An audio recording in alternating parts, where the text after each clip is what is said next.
And Chris, you're a graduate student here at A&M. You graduated in '09, and now you are a graduate assistant, and you're still in grad school. You want to tell me a little bit about that?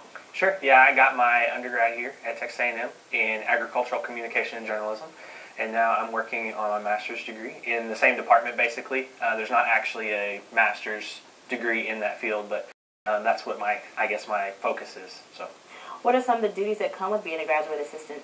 A lot of grading. I'm a teaching assistant in several classes each semester, and so I get to interact with students a lot and then help them with their projects or whatever and fill in teaching when necessary. I'm a lab instructor a lot of times, so, and then all my classes too. So you think that the students that that you teach are doing a lot of things that Donis would like to see in future employees?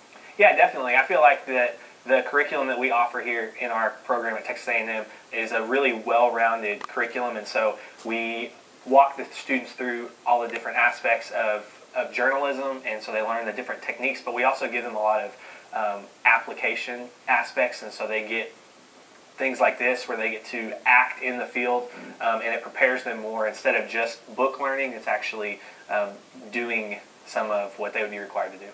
Donis, what are you looking for in future writers for the Eagle? Well, we're always looking for people who understand the importance of newspapers and our online components of newspapers, and understand that it's a calling. The communication industry is a calling, and it's a very important part of our democratic process.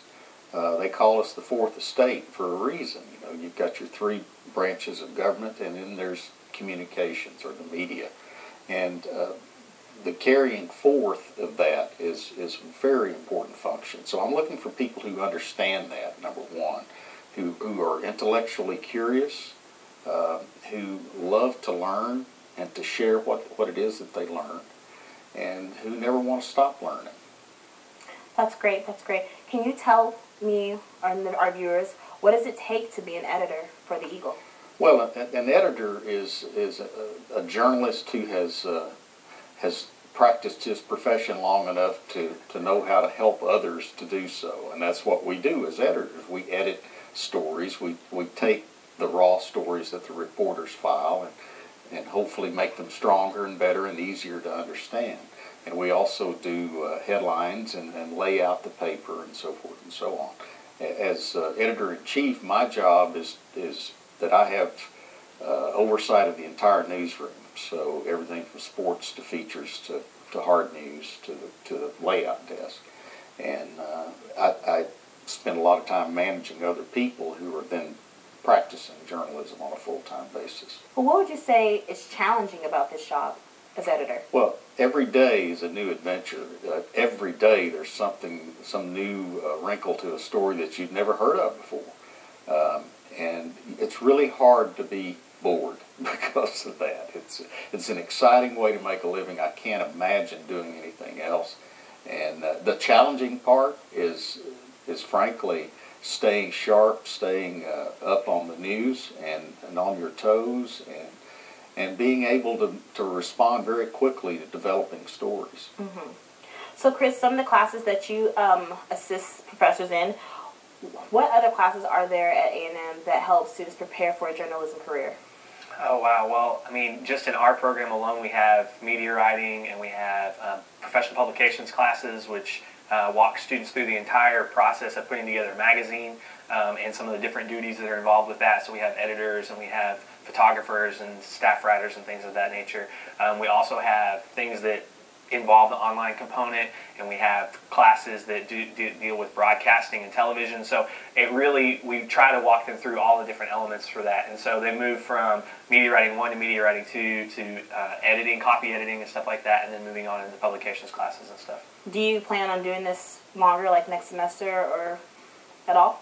As far as graduate assistant, yeah, absolutely, as long as they'll keep me around. So the program is typically 2 years, so I'm finishing up my first year and have another year ahead of me. What's your favorite class that you assist right now? Favorite class I assist right now probably would be our professional publications class, the Agri Leader. I take a lot of pride in it.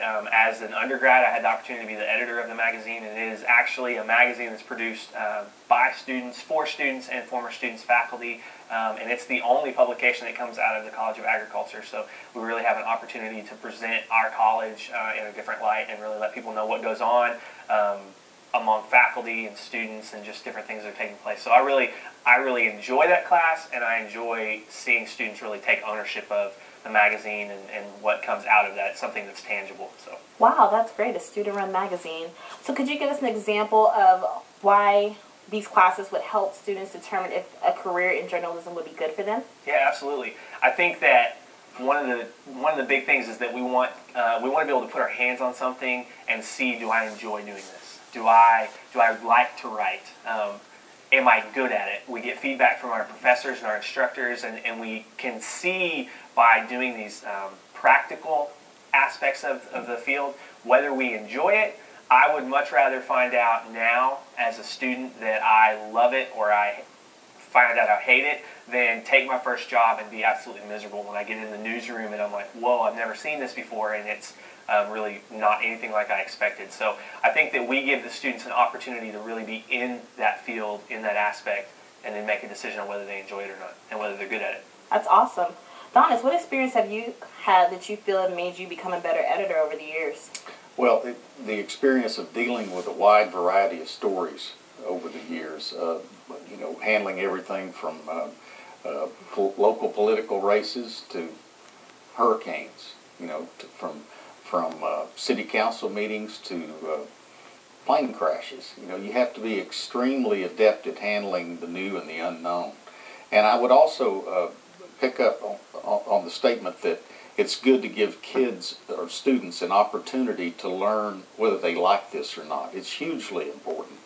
That's how I got hooked, was in college, working on my college newspaper. And I knew then that's what I wanted to do with my life. It also was very valuable because it allows the prospective employer to see what kind of work the student's done before. Wow, that's very interesting. And I know there's a lot of students at A&M who would love to have the experience of working in a newspaper or just get an idea of what they might enjoy doing. Thank you so much for joining us in this episode of Etc. We'll see you next time.